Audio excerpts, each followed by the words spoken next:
Today we're talking about me gusta, because often what we think of and we're taught is me gusta means I like, and because of that, people start to think me means I and gusta means like, but that's not really how it is.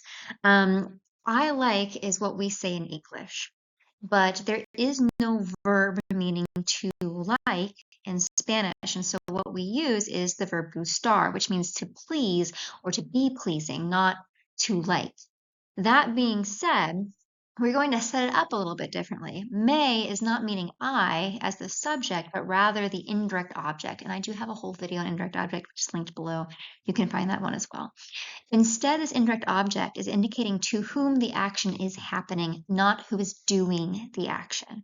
All right, the person doing the action is the subject, and that person is directly related to the verb. The verb is conjugated based on that subject, but the indirect object just exists. That person is receiving the action, but they have no actual contact with the verb as far as affecting it and how it is being conjugated.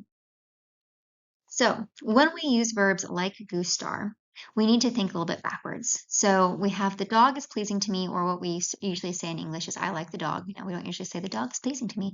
I like the dog. En español, me gusta el perro. So the dog here is the subject. The dog is pleasing to me.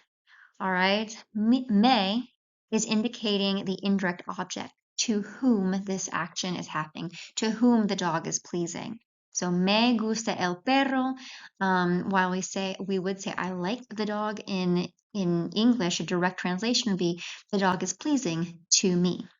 All right, so instead of thinking first person singular as the subject, we're going to think first person singular as the indirect object, and you will see if we follow the little lines here, the first person singular is going to be me.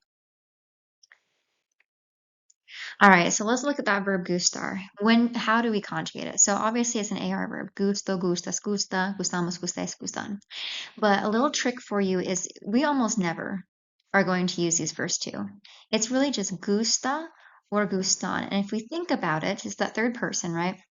Gusta is singular, meaning if it's a singular item that is pleasing, one thing is pleasing, we're going to use gusta. And if it's more than one thing, either a plural word or a series of singular words, we're going to use gustan. So we're going to limit it. We're just going to focus on third person singular and third person plural. And you just need to identify the what. What do you like, if we're thinking that way, or what is pleasing to the person? And if that's singular, gustan. If it's plural, gustan. So let's make it a little simpler and then do some examples here. So we're going to start with what is pleasing. And then this is going to go at the end. We're going to then say, is it singular or is it plural? Am I going to use gusta or gustan? And then finally, to whom is it pleasing? And I'm going to choose the correct indirect object from this list right here. All right, so looking at these ejemplos, I have first, they like the dogs. The dogs are pleasing to them. So first, what is pleasing? It's the dogs. I need a better color for this. The dogs. The dogs are pleasing. This is going to go at the end of my sentence. So los perros. Next, I need to ask myself, is it singular or is it plural? Los is plural, so I'm going to use gustan. And then finally, to whom is this happening? It is happening to them. That is third person plural, so I use les. All right, same thing, we're going to switch up the color so it's a little bit easier to see. We like to run. Now, this is important because if we have to run, that's going to be a verb, but we're going to use the unconjugated verb.